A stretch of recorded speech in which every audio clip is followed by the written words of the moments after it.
channel. It's your girl Grace What Beauty. If you are a returning subscriber, welcome back. Okay, welcome back to the squad. If you are a new subscriber, girl, welcome to my channel. I am Grace, and I'm saying this is Grace What Beauty because that's what it is. And if you were just stumbling into my video, please watch. And you know what? Don't forget to hit that subscribe button on Instagram. And I asked you guys what you want me to do, and you said I should do a tutorial using my native language. So I brought it to the table. I brought it, of course, so that you can see and know what's up. And know that your girl, even though I'm lacking a little bit, but I'm not lacking too much, okay? Waste much of your time. Let's just head right into the video.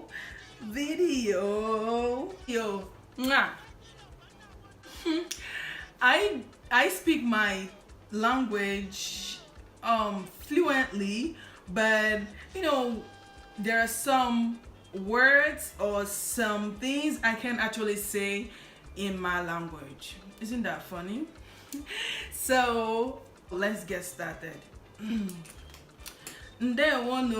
So here I'm going aga with now anyama because anyama na mumanu wo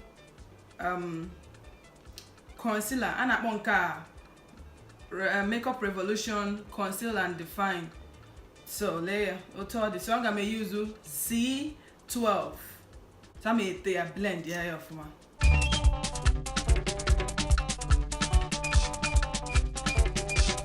Palette I'm going to got in with one, and I play as the Zulu by JUVIA'S. I want you to buy your palette. So color bunga got with this color na chankonko.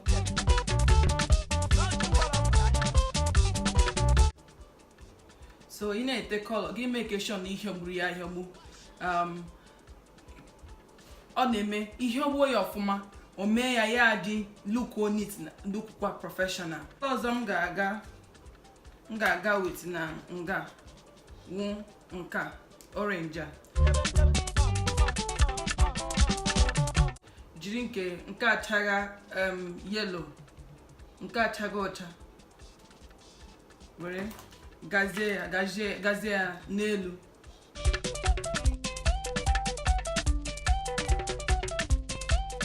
Eba agama aga with nke the very dark purple kana akpo ya. I'm gonna use this Pro crease brush aga n'ime ya.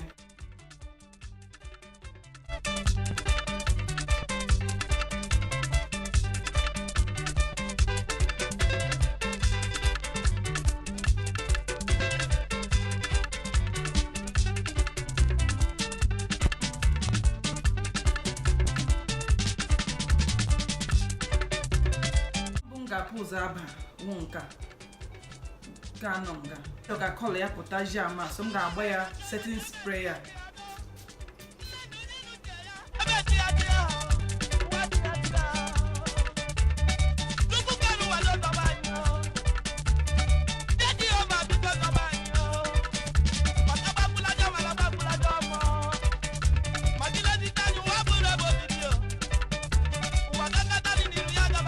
maga with color can I chop her rubber.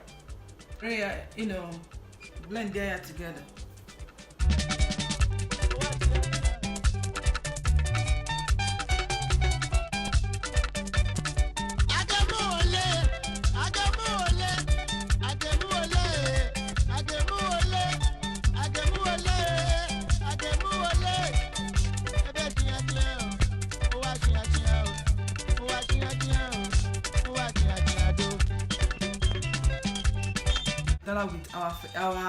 With eating kwanya before maybe don't even na chana here that I'm eyeshadow I use with that so I'm a clean here.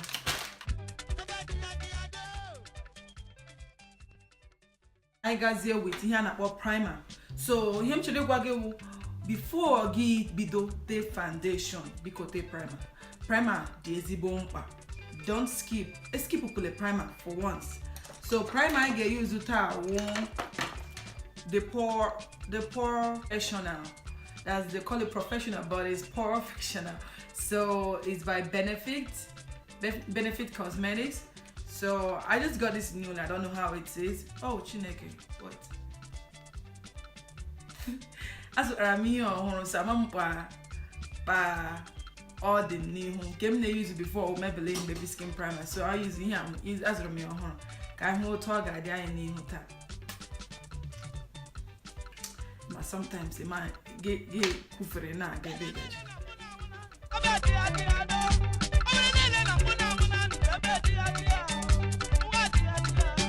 For foundation, M.A.C Huda Beauty na superstay Maybelline foundation nke 362. Then Huda Beauty mocha or mocha, I don't know. So I'm gonna use more of the Maybelline superstay.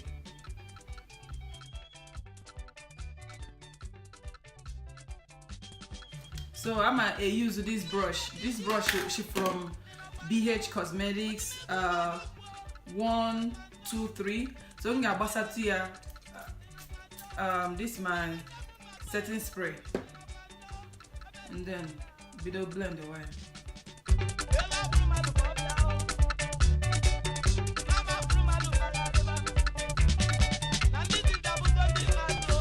I got in with concealer. So concealer I'm gonna use I got M.A.C fawn with toffee.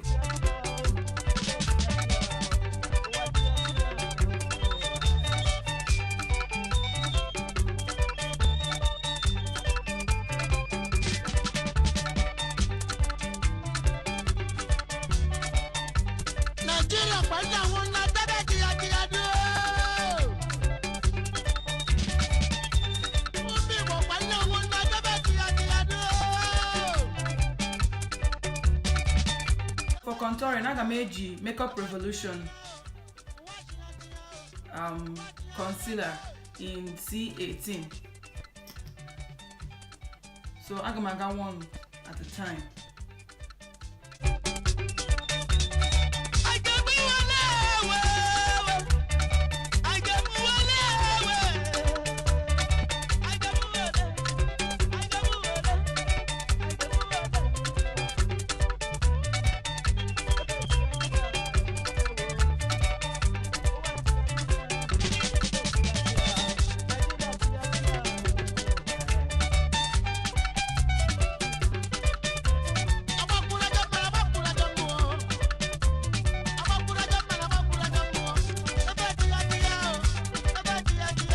I'm using my Sacha buttercup powder set here okpuru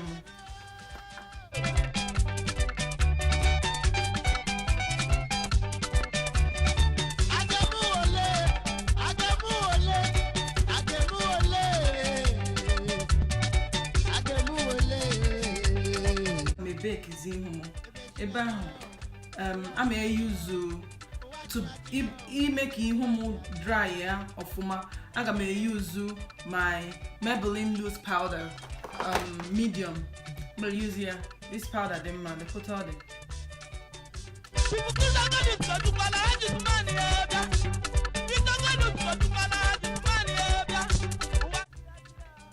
the you put a set here the whole of my face.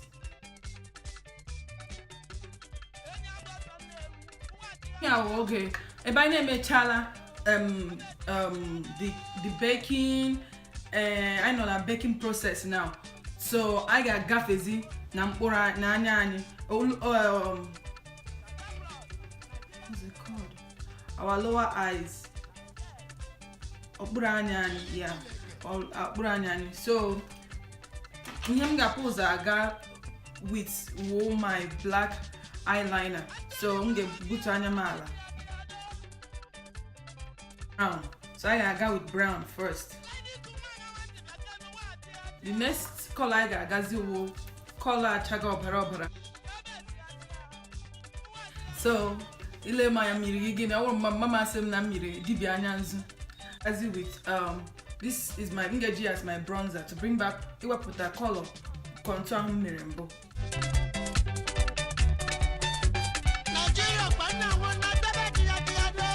Third, I'm powder in the earthworm.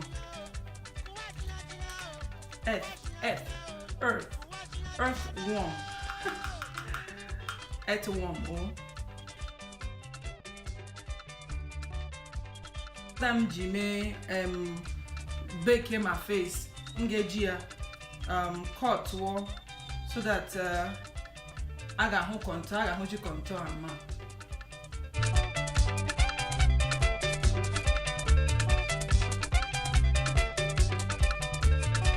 Materials or lipstick are. So the first one I'm gonna go with my Maybelline lipstick in the shade Fighter 75 Fighter.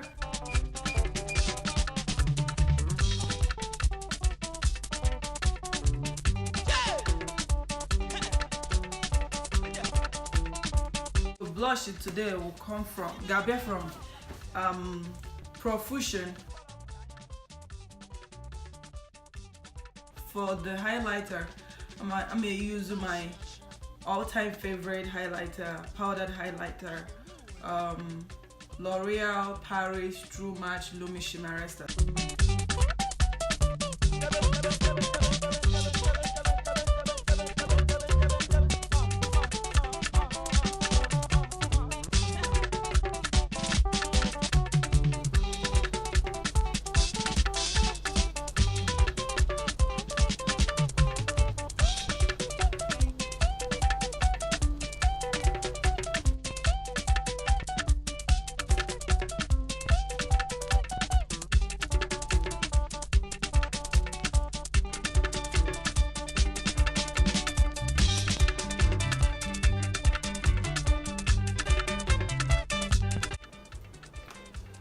So this is ngwocha makeup enyere m gị nude nye gị red, so gị want choose the color you like most.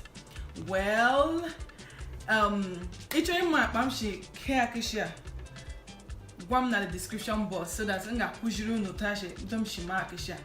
And then thank you for watching. Because I want to subscribe, because subscribe, like your video. Kesa siya yotara me kesa siya kesa siya.